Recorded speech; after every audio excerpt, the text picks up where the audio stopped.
Hello, and welcome to episode 13 of Body, the Cloud9 Fancast. Today we'll be discussing all the exciting things that happened during the second week of the Worlds Tournament, as well as our expectations for the bracket stage. I'm your host, havokpus, and today I'm joined by... Frozencreek, I'm here again. How was your weekend? It was probably not good, advisable by a doctor. Heart conditions may apply. Yeah, I had. Besides Cloud9, my weekend was pretty wretched. I don't want to talk about college football, so uh, I want to talk about it if you're a Bama fan. I'm not. Hashtag Roll Tide. My team has not lived up to expectations. I don't want to talk about it, so I'm not even going to bring any of my university up. But the Detroit Lions won, so that's Hey, that's good. luck. But yeah, let's jump into things. Yeah, so week two of the World's Group Stage happened. A lot of exciting things happened. Some people won, some people lost. What do you think about that? What were some of your favorite moments? I can't decide what's more surprising, that H2K is the only EU team to get out, or TSM and CLG both floundering in group stages. H2 what? Yeah, that was pretty crazy. I think TSM especially because everyone had hyped him up as to like just this super massive team. I think even in like world rankings, like other analysts were like making articles and like ranking the teams. They were in like the top five, and everyone's like, oh, they went 17-1 regular season. They're the North American champs for the summer this year. They're gonna totally just they're gonna stomp everybody. They're gonna get out of groups, and it's gonna be great. And then week two, and even to a lesser degree in week one, they kind of floundered in. I think Biofrost and Haunter's inexperience in like going up against these international veterans, it really showed. Yeah, I think so. That bot lane was pretty weak. I thought all of them came out firing on all cylinders the first week, but the second week they kind of just went out with a whimper. A lot of people were blaming it on the Jace pick, but I really don't think that was the only problem going on, considering that Double Lift and Biofrost got wrecked pretty much every laning phase. Yeah, they were pretty much bullied out constantly. It was kind of hard to see because Svenskeren was making some really weird decisions as well. His pathing was kind of awkward, and sometimes he would loop around and he'd get himself cornered in like a 2v1 scenario, and then sometimes that would make like cause like Hanser to die or Bjergsen to die. And it was just really weird. Their communication was really off. Yeah, I didn't get to watch as many of their games, but that's what I gathered also. I don't want to talk about CLG because coming out of that group, we also have Albus Nox.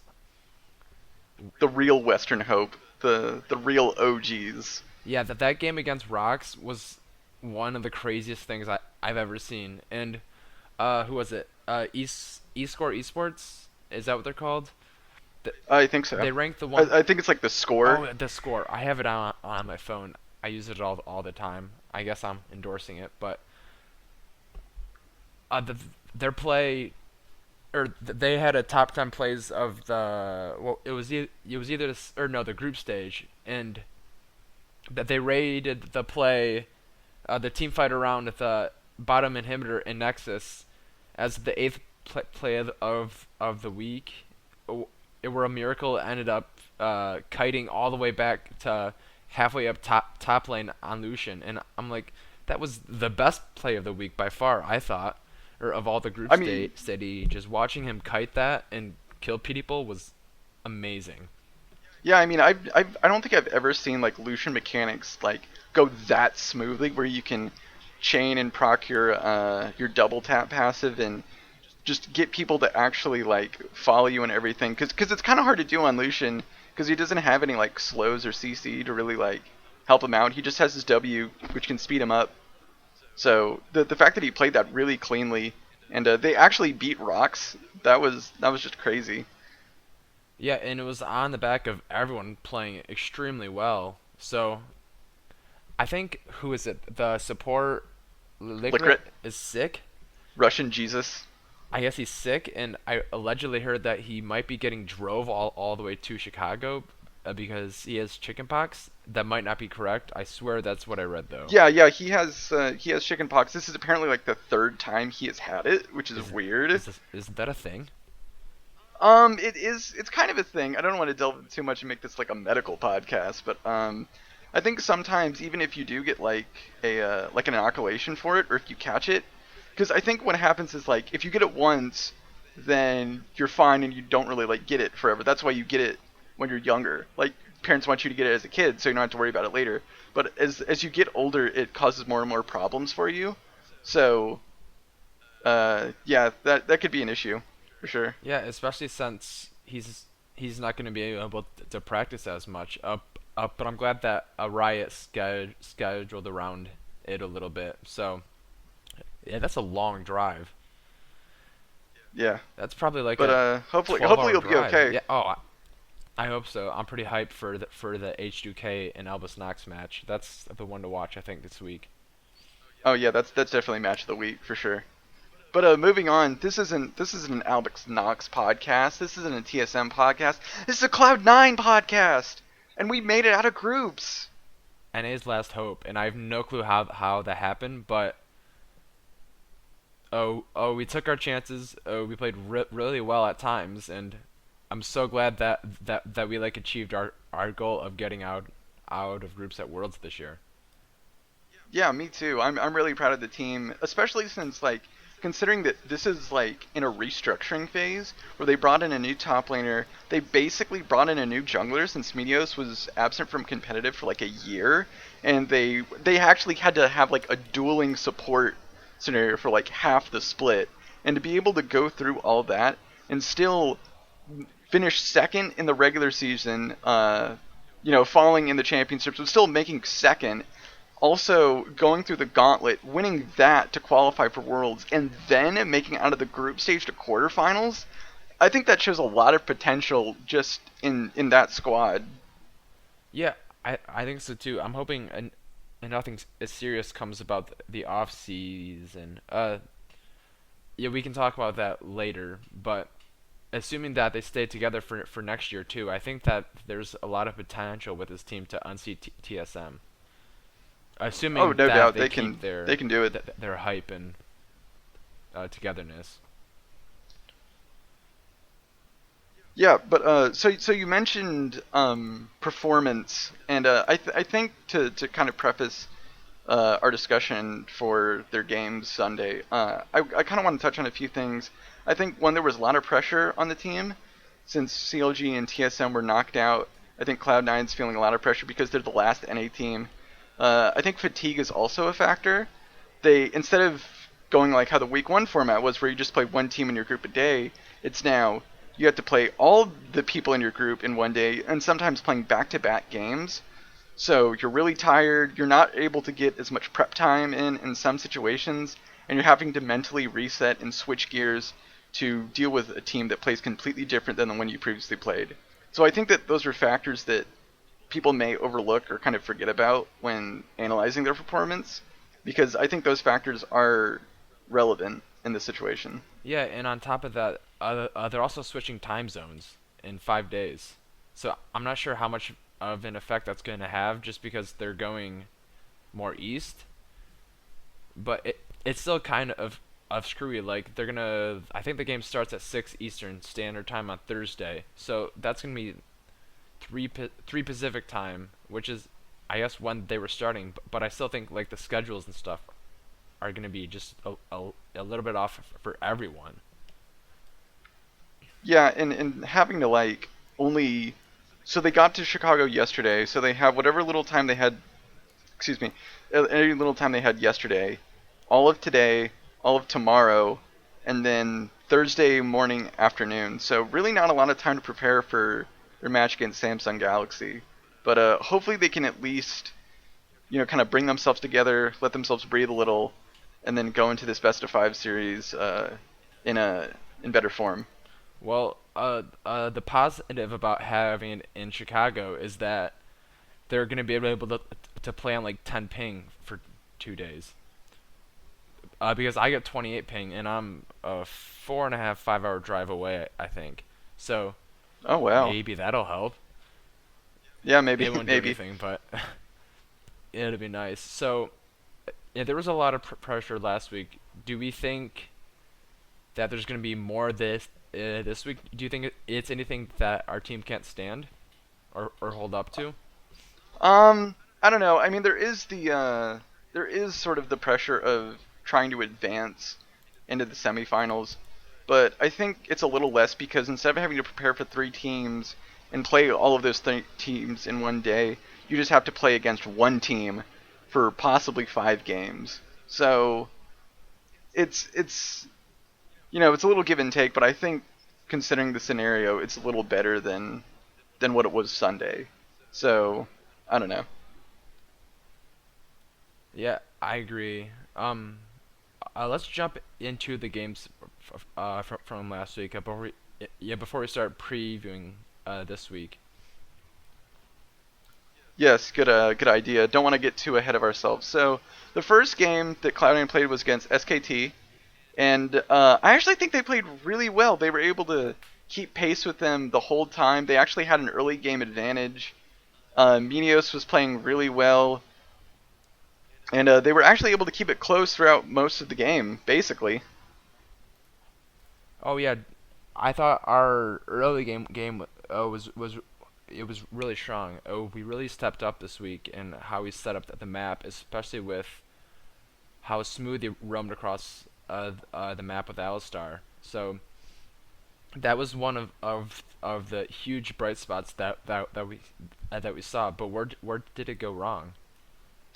I think it's a problem that's plagued the team for not just, at Worlds, but for the longest time, and it's just we don't really know what to do with gold advantage. We accumulate this advantage. We've seen it all Sunday, and we've seen that, I think, through the regular season as well, is we'll get this gold advantage early, we'll make a few good plays, but then we either get too aggressive or too passive, and the gold lead either stays the same or slowly diminishes, and we kind of lose control of the game. So I think we need to be a bit more decisive in our playmaking and a little bit smarter so that we can slowly increase that gold lead. Maybe time objectives better, maybe take dragons at better times, uh, with regards to our side minion waves and stuff like that. Yeah, I mean our goal lead wasn't that big. I think at one point it was 1.2k, and this is against SKT, which has one of the best mid games in the world. So to even have a lead at any point in time, I was pretty impressed, and especially to build it up a little bit. But I thought that SKT played that really well, and that they played to their win conditions really well too. But it also gave the analysts and the staff and all the players a lot to look at regarding getting ready for next week because there were some mistakes. But overall, for an NA team, I thought that that was one of the better games we've seen for Worlds, even though we lost. Yeah, for sure. I mean, to be able to kind of keep pace with the the last year's world champions is a pretty big deal. So I think that worked really well. Uh, Smoothie's Alistar was pretty good going back to that point, but I think that there were kind of some points where he maybe miscommunicated stuff because a lot of times you see him having to pop his Unbreakable Will, having to flash away from Jin ulti, because he was one of the few engages on that team, and he really needed that ultimate to really be able to do stuff. And when you're constantly burning that, you're really weakening the power of the team to engage. Also, just SKT had a comp that was really long range, and we weren't. So it was kind of like the you see like a boxer like put his hand on your face and you're just swinging at it, but your arm never connects to him because you have short little nub arms. So so that was kind of the situation that I kind of envisioned when watching the game. Yeah, I think so, and they did a really good job of being ready for flanks too. As I thought SKT played a lot of it really well in the mid game, and that big flat I think it was a flash kick from Blank to a double knockup was like the big play that set it off because they had so much follow up with the Zyra ultimate and with the Jin ultimate followed by the Victor ultimate that it was just kind of a nuclear bomb just waiting to drop at just the right moment, and we kind of let him get there because we couldn't find a way to get in before then. But SKT, the world champion still until they get dethroned. I thought that we played really well, and against a lot of other teams, we would have beat them there. I think. Yeah, yeah, for sure, for sure. The SKT again, they're just really experienced. They probably have a really great, Anderson assistant coaches. They have all these resources, so they're probably the best for that reason. But yeah, do you have anything else to say? Do you want to move on to Flash Wolves? Let's move on to Flash Wolves because my point from that I want to bring up is more relevant for Flash Wolves. Yeah, I think we can. I think we can talk a lot more because SKT is kind of, yeah, they lost, but everyone expected them to lose. This time it was a close loss, which was good. Oh, But this one was more. This one we can talk about. oh, and Jetson looked really good for quite a while. Oh, I think all day he played great, For the no most part, doubt. yeah. All right, Yeah, but so yeah, let's go. so I think with Flash Wolves, I think it just goes to our draft.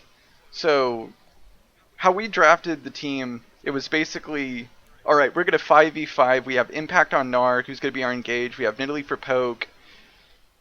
We put Jensen on Victor, Sneaky on Ezreal, and Smoothie on Braum. So we're all just gonna try and fight and just punch him to death.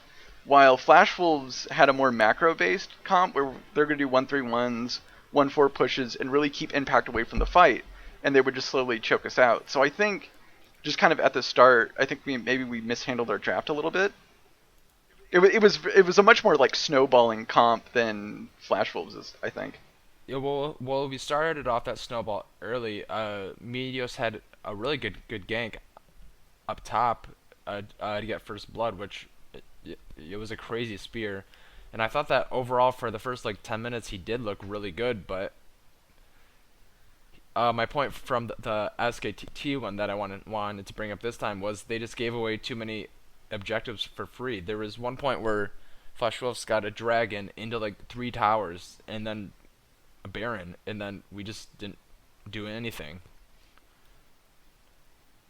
Yeah, I think I think sometimes with if Meteos gives up a kill early, like he did trying to fight Tom Kench, it was kind of a silly decision with mini game passives like that. You really don't want to test your luck and see if you can burst down the target, especially with Tom Kench, who's super tanky, and he has tools that can kind of keep you in place and wait for other people to get around him. That was kind of a greedy move. I think that if he didn't make that, I think we would have won because his pathing on Italy again was really good and he was landing spears and everything. But I think he died, so he got behind, so he had to try to farm up. We were also giving away objectives because he died, and so they were able to, maneuver on those objectives better. And then we just kind of got off on the wrong foot, and then kind of slowly lost the game from there. Yeah, and I think that it did come down to picking bands. Like, I'm not gonna say Meteos is bad in Italy, but we just haven't seen it. And if you're gonna go with a Italy, Nar, and Ezreal, like maybe they could have picked either an engaging mid or a mid that can poke. So maybe Lissandra or someone else. I can't think of anyone off the top of Yeah, yeah, on my Varus would head to be a poke. good pick because really the team just needed more easier landable CC because really Nar was the only one that had good CC. Jensen's Victor gravity field, you need to like sit in that for 3 seconds. Yeah, it's stupid Smoothie's Braum hard to hit. passive, it's like a mini game. Ezreal has no CC, so you're really just hinging off of Impact being able to land Gnar ultimates and his wallops. And if you can't do that, then you're just kind of a spear machine. So, Yeah, and it just didn't seem like their comp meshed that well together after the early game. So I guess it's better to get it out of the way now, so maybe they'll learn something from it.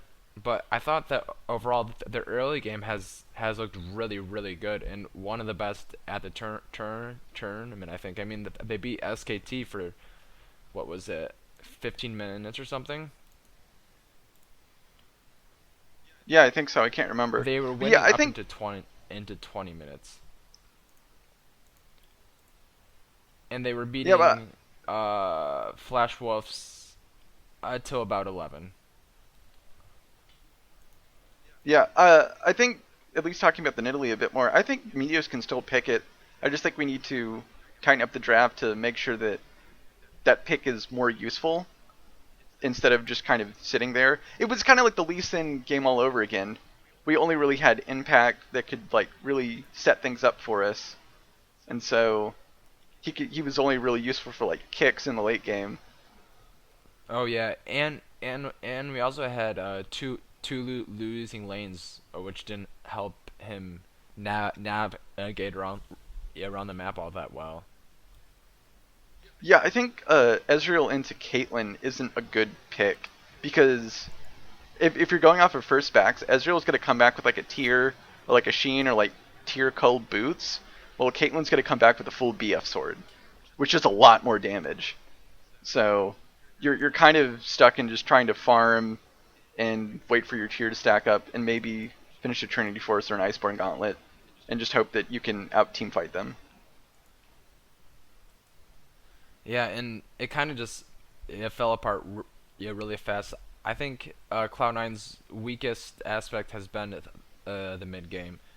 And I remember I'm a cutie pie and Scar saying that the mid game's like one of the hardest things about League of Legends, and I think Cloud9's been pretty bad on that part of the game. But their early game and even their late game, if they make it there even, has looked really good. But I think all of their games that they lost, besides the first SKT one, were winnable if they could hold it together in the mid game. And in this game was the biggest one, or was like the biggest exhibition of their weakness. Yeah, I agree. Mid game is really tough because it's all about trying to like get dragons and try to like push side lanes and bait barons and do all this other really crazy stuff that you don't really do in the earlier late game. So it can be really challenging. I totally agree with that. Oh, and in the two games they lost this week, they got outwarded pretty badly. So maybe that's part of it. Like Smoothie got outwarded by 13 Sightstone wards in that Flash Wolves game, and Jensen got outwarded by 10 wards. So I think that's part of being ahead, but I think that maybe they're not setting up vision correctly before trying to make a play. I don't know what, but it is a difficult part of the game, and I'm hoping that there will be a lot of effort put into that part of the game this week, and hoping, fingers crossed, they're working with a TSM on that aspect of the game, because a TSM looked better than us at all times in that mid game, and even when we played them, we did pretty well early, but that mid game always killed us. Yeah, yeah. Scrimming them would be really useful, just because you can maybe pick stuff up about on where to like special brushes to ward in certain times of the game and stuff. So I think that would definitely be beneficial. Okay, so let's. Do you have anything else to add about Flash Wolves? No, I think we've pretty much beaten this horse to death. All right, so let's beat another horse to death, because Yay. this match against Imane, the mid game, up to a certain point, was really freaking good. We built up a giant lead, and we were torching them. We had like a 12k goal lead at one point, and then it just fell apart. Yeah, yeah. I was about to ask like it's our goalie was like around like 10k, right? It was kind of weird. I think that was kind of the danger with going against their composition because they have Maokai and Skarner, which once they get to a certain point, they're almost impossible to kill because of all the shields and just how tanky they become. And then you have Sivir and Victor who can just complete like you even like with Baron buff minions. Do you remember seeing like just them trying to like slowly march it down mid lane and then just their wave just disappears instantly? Oh yeah, I Yeah, mean, that was ridiculous. Like Like people were saying like, oh, they're making so many stupid dives. Well, you kind of can't blame them because if they can just wave clear forever and just turtle into their base, so you kind of have to make those risky plays so you can actually just have minions go into the base to win.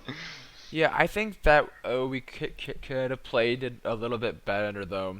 But the Flash Wolves comp, or not Flash Wolves, I made comp was probably drafted around that.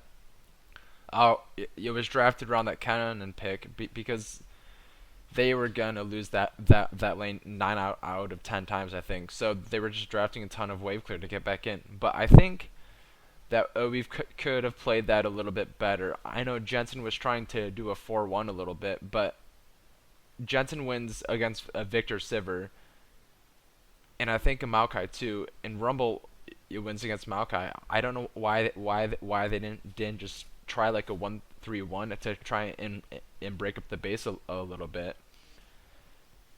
Yeah, I'm not sure about that. I think maybe they wanted to have impact nearby, so they could throw it on the equalizer and maybe have Jensen realm warp, so they could make it a quick 5v5. And they maybe didn't want to lose out on that threat. Something like that. Or well, I may also had a lot of good engage with a Maokai Flash Twisted Advance. Is that what it's called? His W. Yeah, yeah, Twisted Advance, and plus they also have Skarner's. I can't remember what his ultimate's called, I don't know. but his ultimate's really useful because you can really just take anything out of the fight for a little while, Oh well, and we also it's had really useful. four. I think it was four QSSs. Yeah, it was four Mercurial Scimitars. So I think that we could have disengaged if we ran a 1-3-1, but I know that the 1-3-1 hasn't appeared all that much for reasons that it's exploitable, but I just don't think that they played that macro game well enough.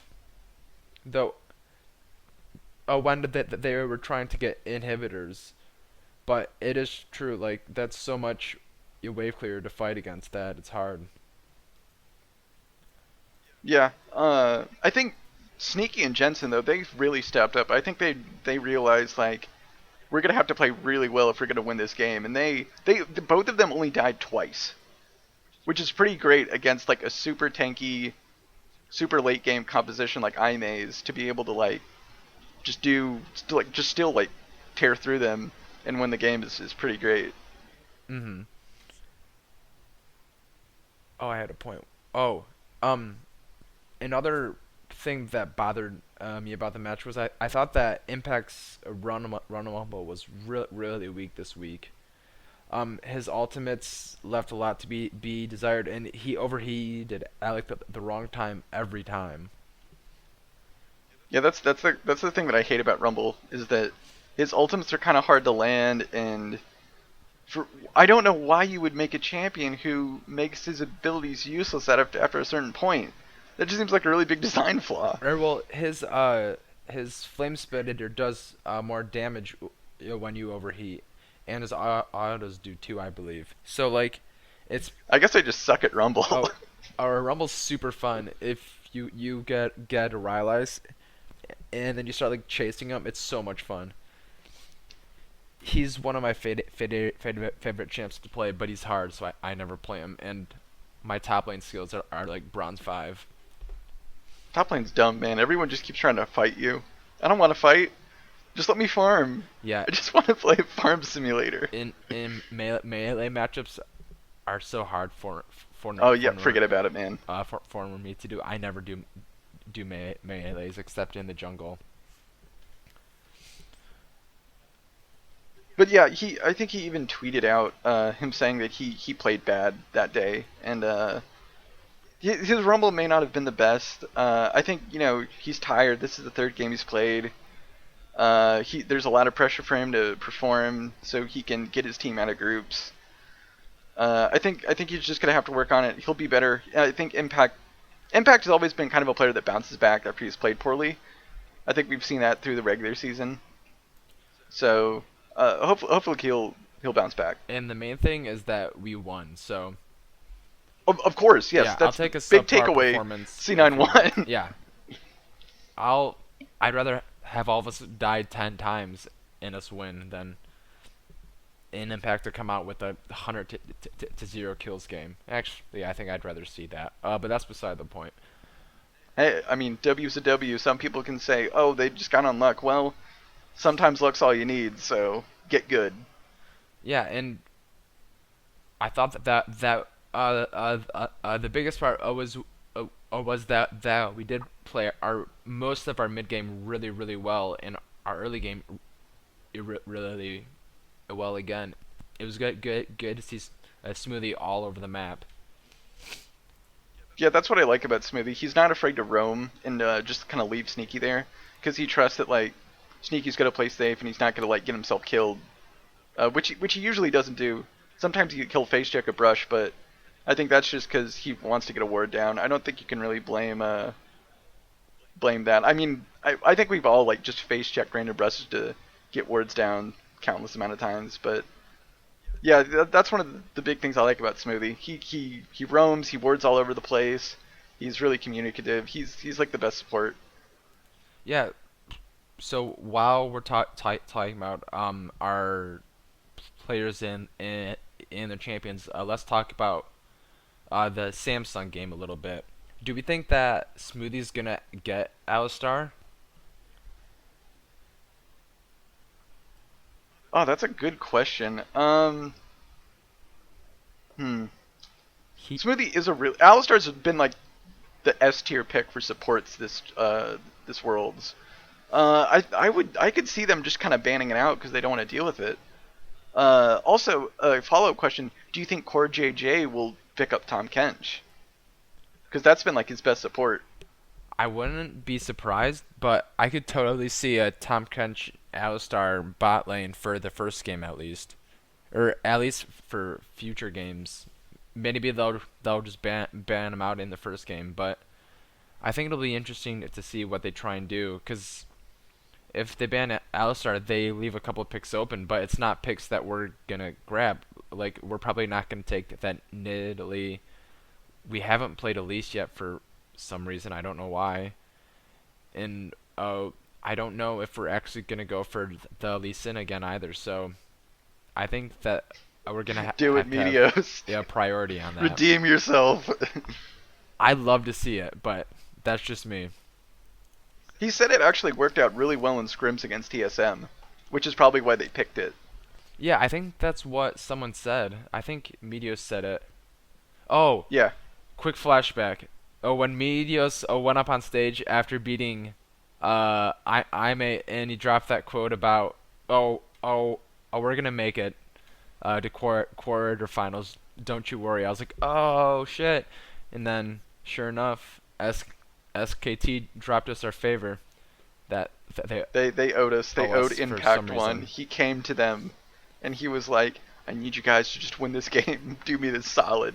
Yeah, and SKT looked good there again. So we tied Ime. So I thought that we went 1-1 with Flash Wolf. So I think that we definitely deserved it. What do you Yeah, think? for sure. Okay, back to Samsung. What do you think we're gonna see around the map? I'm interested to see where we go with our mid and top picks. Yeah, mid and top's gonna be a really big focal point. Ambition and Crown is probably Samsung's best players. They've been playing really well and have really a lot of synergy. I could see Crown even roaming up with Ambition to focus top just to kind of try to kill Impact. Who is Samsung's top laner? I forget. I'll have to look it up. I'm not sure. Yeah, I can't remember. Because I remember everyone else but their top laner. But yeah, I think those are going to be the main points. Crown is going to have his Victor banned the whole series. I don't think they're going to let him take it. I hope so. Although he Because does have he's other like good the best champs. Victor player. Yeah, I'm hoping that they just ban him out. But then, hopefully, if we ban out Victor, they'll ban Syndra. But yeah, we'll see because he's really good on Syndra too. Yeah, if we can ban Victor and Syndra, that means we can maybe free up Jensen to play Cassiopeia, who he's been really good with her. I'm maybe Rise if we could sneak in Rise. I don't know. I didn't like him all that much on Rise. It's a weird champion. His ultimate allows him to like roam and stuff, but he's never been a roaming player. He's always been like lane focused, so it kind of doesn't mesh with him. But it's good for team fights. He's great in team fights with it. Well, he wasn't that good against SKT, and I think a better pick would have done a lot better. But Samsung's top laner is Kuvi. Ku Kuve, right, Kuve, right, right. okay, yeah, yeah, him. I forgot. So But yeah, I'm hoping that Jensen breaks out the Aurelian Soul. yeah, I want to see him pull a hookie. Aurelian Soul. I don't want to see Rumble for Impact. I'd rather see Kennen or Maokai or Poppy or Gnar. Yeah, I'm okay yeah, with maybe Gnar. maybe Nara if we can have a good team comp with it. And the jungle's kind of a toss up now that there's so many champs that have been played. I don't mind. Yeah, I'd actually What? I was gonna say, going off of jungle picks, I'd actually like to see Minos pick up the Nidalee again. I think he can make it work. I think we just need to have a draft that's more centered around making the Nidalee be more active than it was. I think that was really our only issue with it. So I hope they're not too scared off of it. As far as other picks, it's kind of weird because yeah, like you mentioned, it is a toss up. I think you could play Nocturne. Peanut played a game of Nocturne, which actually worked out really well, which I was surprised at. Someone in the Cloud9 subreddit said, "Oh, we should play Shen and Nocturne." Oh, I saw that. That was actually a really. I'm And like, Lux, he said that like they should give Crown Victor and then have Jensen play Lux to counter the pick, Oh, which I thought yeah. was a really interesting thing. Yeah, I don't know. I, I'm open to that idea, or for him to bring back his olden days and play some Vigar. Oh, that would be so sick. I don't think it's gonna happen, but I guess we'll see. Maybe they'll try that fast push comp if we make it to game 5. Yeah, maybe. I mean, anything is possible, especially against Samsung. You'll have to have at least one strategy that's kind of up your sleeve. So maybe they'll put Sneaky on Tristana and try and or Jinx and try to push down some towers really quickly. Oh yeah, Jinx. Yeah, Jinx has seen some play too. She's starting to rise up back again in priority. I think the only issue is that Caitlyn does everything that Jinx does, but like 1,000 times better because she can lay a trap line. Yeah. So I think that she fits in a very small chance if you need just like a really big hyper carry late game, and she's the one to do it. But I think other than that, you can just pick like Caitlyn or Jhin or Lucian or Ezreal and have safer picks. Yeah, I would like to see Jin too in the matches against Samsung. I thought that he played a lot better than I expected him to. Sneaky did. Yeah, He went hard on Jin against Ime. his Jhin he's honestly probably one of the best Jhin players, and he actually made the pick like popular and kind of figured out how to play Jhin. So, and I think that's actually Sneaky's kind of like thing is that whenever an AD carry or a marksman champion comes out, he'll just spend hours and hours playing and trying to see if he can make it work and what's like the ideal way to play it. I wish So, I wish someone would do that with Ivern. I don't think anyone quite knows how to play him that well yet. yeah, I've Meteos seen a has been couple on Twitter people. saying that he absolutely hates it. He says it's awful to play. Really? I can imagine He does not like it. bad in competitive. I don't know. I just think his clearing mechanism is just too. It's too weird. I just don't think it's functional for competitive. It's really slow. Like from what I've seen, you have to like activate the passive and then like wait for it to charge up. So you're kind of just walking around, sacrificing health and mana, like priming your jungle, and then you go back and then you slowly take over the camps that way. So it's just like a really slow clear. So you can kind of do all these other like weird pathing things, but it's just kind of a really weird way to do things. Or once you have the passives, then you can fly through. But yeah, that first clear's really rough. You can't do more than maybe 4 camps, yeah, which kind of sucks. But that's beside the point. So we'll go back to the matchup. How does Cloud9 beat Samsung? I think Cloud9 beat Samsung just by having a really good early game like they've been playing, but just tighten up the mid game. Just make sure to keep the gold lead at a nice distance. Try to grow it through just safe objective control. Try to take down some free towers in the side lanes and get those lanes pushing. And I think if they play the mid lane safer and smarter, I think they can totally win. It's going to be a hard game, but I don't think it's impossible. I think we have a chance to win. Yeah, there was an interview with SKT's Bengi, and he almost picked a Cloud9 to win for some reason. I don't know why. But he was like Cloud9. Oh, sorry, Samsung. And I was like, oh, I don't even know why he even thought Cloud9, considering Samsung's been pretty solid. I mean, they got out of a group with RNG, Splice, and TSM, so it's not like they're wash-ups or anything. Yeah, it'll certainly be an interesting game, but I think that if we can beat Samsung, we have a really good shot at the finals. Yeah, let's do a quick pick'em for the finals then. Oh yeah, sure. Let's do it. I have the image all already. Okay, so I said that my matchup of the quarters was Albus Nox in H2K, but I think it's actually Rox versus EDG. Is like the actual one. I think that Rox looked beatable in the group stages, while so did EDG, and I think that EDG isn't quite as good as they were thought to be once World started and all those power rankings came out. I can see that. I have H2K beating Albus Nox. I think H2K is the more experienced team, and I think in terms of like the best of 5 format, I think that they just have maybe I don't know, maybe just a bit more experience. They have, they're from a better region, well, not better, but like a bigger region. So I have them winning.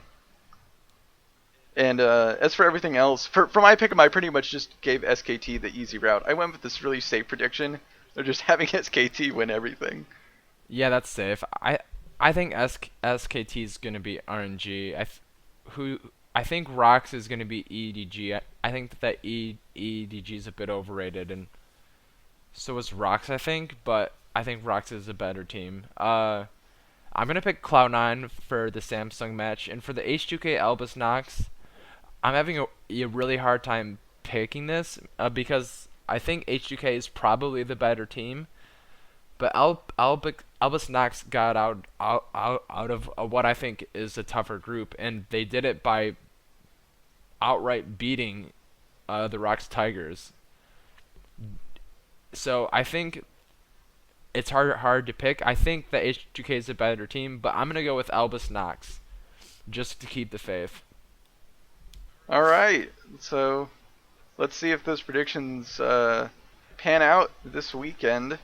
It'll certainly be some really exciting games. I'm really excited to see our boys play, and of course the H2K game, because those are just going to be super fun, and I'm really looking forward to those.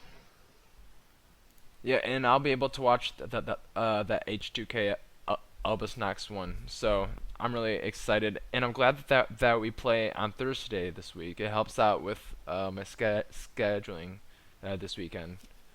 Truly, everybody wins. Yeah, so I'm excited to watch the quarters this week. So semis are next weekend, and then finals are the weekend after I that. believe so. Yes, semis are next weekend in Madison Square Garden, I think. Oh, okay. And where are the finals? Do you know? Finals are back in LA. Oh, well, that's weird. And a giant pain. That's 3 different time zones in a month. Yeah, that must be brutal just for jet lag. Yeah, especially since they're going back out to LA after coming to the Eastern time zone. So if I didn't realize somehow that they were playing in Chicago this weekend, or I would have tried to go down. I mean, I probably wouldn't have got down for a Thursday game, but I still think it would have been fun. I'm only like a couple hours away, via car, but oh well. Um, what was your moment of the week this week? Uh, I mean, my moment of the week was just Cloud9 being able to get to quarterfinals. I mean, that was a really big moment for them, and I'm really glad that they did it. They got to quarterfinals. They get to show that they are, or they have the potential to be internationally competitive. Also, just a fun fact: since they got to quarters, they automatically qualify for IEM Katowice next year. Hype. So it's going to be great. We can see them evolve into a more internationally competitive team. So, I mean, that's my moment of the week right there. I don't know about you, Cloud9 fans out there, but that's mine. What about you, Frozen? Oh yeah, I remember the IEM last year when Rush came out with that Doctor Mundo Jungle, which was fun to watch. Back when he was broken as hell in preseason, I think it was. Oh yeah, that game is so stupid. He rarely died. Well, like yeah, it's hard to when you just run in and then regenerate like 100% uh, of your health in 5 seconds. But I'm glad he's nerfed for hopefully ever. I think he's such a stupid champ. But my moment of the week, besides anything Cloud9, is going back to that a miracle play from Albus Nox. That illusion cutting all around the map was crazy, and at the end, he didn't even have any mana left, and he still managed to fight off the Alistar and everyone trying to dive him. I thought for sure once they got that inhibitor down that he was gonna die, like right there, and then he lived. I'm like, all right, he's gonna die, and then I'm like, he's gonna die, he's gonna die. I'm like, oh my god, he hasn't died yet, and at that point, I believed Albus Nox is 100% real. Yeah, that's a good choice. Excellent choice. I that's probably my second one for me. That was just really good to watch. So yeah, yeah, totally. But I think that's gonna do us for today. So thank you for listening to the 13th episode of the Cloud9 Fancast. Feel free to tweet questions and feedback to @C9Bodied or email us at bodiedfancast@gmail.com. I did see a little bit of feedback from the Reddit thread that you posted on the C9 sub. So that's really great. Feedback and comments are always appreciated. Keep doing that. Uh, we'd love to have questions. We're kind of bored and lonely, so Yeah. I also forgot to add C9 take my faith, and then that stupid flubbery emoji thing. that would have been awesome. Or yeah, so that's all. That's all I got for this week. Yeah. But yeah, don't forget to send in those questions. Don't forget to tune in next time. Thanks for listening, and we will see you again soon. All right, let's go to win this week, boys. See you later. USA. Goodbye.